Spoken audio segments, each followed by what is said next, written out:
Last night, you probably dreamed something strange. Being chased, falling from somewhere high, showing up somewhere important, completely unprepared.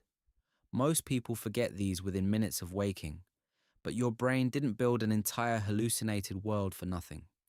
Every single night, for roughly 2 hours, your mind constructs a fully immersive simulation, complete with sound, emotion, and physical sensation, then mostly deletes it by morning. That's an enormous amount of biological effort for something we're told is meaningless noise. So what if it isn't noise? What if dreaming was never a glitch, but a survival tool your ancestors couldn't afford to live without? For most of the 20th century, dreams were treated mainly as psychological leftovers, Freud's hidden wishes, or simply random neural static your brain produces while cycling through sleep. But starting in the late 1990s, a Finnish researcher named Revonsuo proposed something more evolutionary. He called it threat simulation theory. His argument was straightforward. Dreaming didn't evolve to entertain you or process your day. It evolved as a kind of overnight flight simulator, a safe, low-cost space where your ancestors' brains could rehearse dangerous scenarios without any of the real-world consequences. Being hunted, falling from a cliff, confronting a rival, getting separated from the group in unfamiliar territory. Revonsuo pulled together data from dream diaries across different cultures and found the same pattern showing up again and again. Threatening events appear in dreams far more often than pleasant ones, and they tend to feel unusually vivid and physically real while they're happening. Think about what that would have meant for someone living tens of thousands of years ago. Facing an actual predator wasn't a great way to practice surviving one.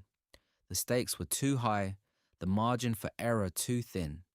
But your brain, running countless nighttime simulations of exactly that kind of danger, could quietly rehearse the fear response, the fast decision-making, the instinct to freeze or flee, all without ever risking your life to do it. Revonsuo wasn't just theorizing from dream journals either. Later researchers found supporting evidence in an unlikely place: children's nightmares.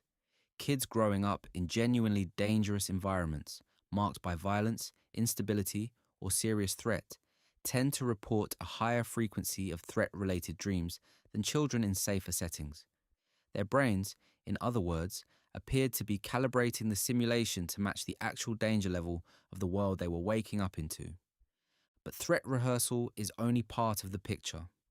Around the same period, sleep researcher Walker began publishing extensive work on what dreaming does to emotional memory specifically. His research suggested that REM sleep, the dream-heavy stage most associated with vivid, immersive dreaming, plays a critical role in stripping the raw emotional intensity off a memory while keeping the informational content intact. Here's the strange part. During REM sleep, your brain shows a notable dip in levels of noradrenaline, a stress-related brain chemical linked to anxiety and alertness. Walker's theory suggests this creates a rare neurochemical environment. Your brain can revisit an emotionally charged memory, replay it, process it, without full-strength stress chemistry flooding your system the way it did the first time you lived through it. Dream about the argument enough times, and it starts to feel less like reliving it and more like remembering it. This lines up with something sleep researcher Cartwright noticed decades earlier while studying people going through divorce. Participants who dreamed more frequently and vividly about their ex-spouse during this period tended to show measurably better emotional recovery months later, compared to those who dreamed about them less. The dreaming itself appeared to be doing psychological work. Overnight processing, running quietly in the background, with no conscious effort required. So you end up with two evolutionary jobs stacked on top of each other. Rehearsing danger you haven't faced yet. Diffusing emotional weight from danger or heartbreak you already have faced. Different targets, same underlying mechanism, a nightly simulation chamber where your brain gets to practice and process without real stakes attached. This might explain something else too, something almost everyone has experienced. The strange relief that sometimes follows a genuinely upsetting dream. You wake up shaken, maybe even a little disturbed by what your own mind conjured up.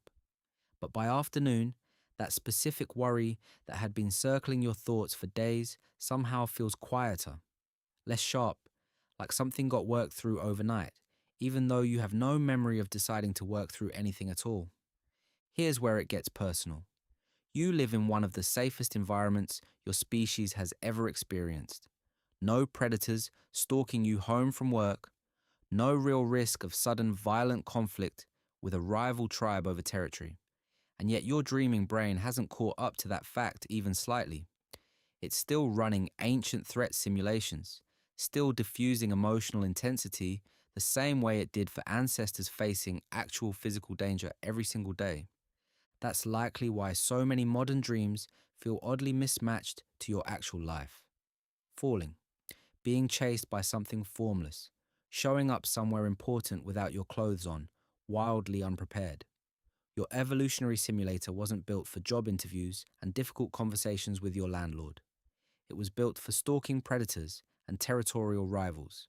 It's simply repurposing that same ancient rehearsal software for whatever your particular brain has flagged as today's version of danger.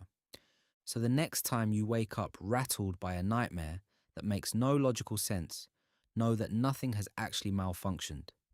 You're not broken, and your brain isn't glitching. Somewhere deep in your nervous system, ancient rehearsal software is still quietly running its nightly simulation, still trying, in its own outdated way, to keep you alive. Last night, you probably dreamed something strange. Tonight, you probably will again. And somewhere underneath all of it, a survival mechanism older than language itself will keep running exactly the program it was built to run, whether you remember it in the morning or not.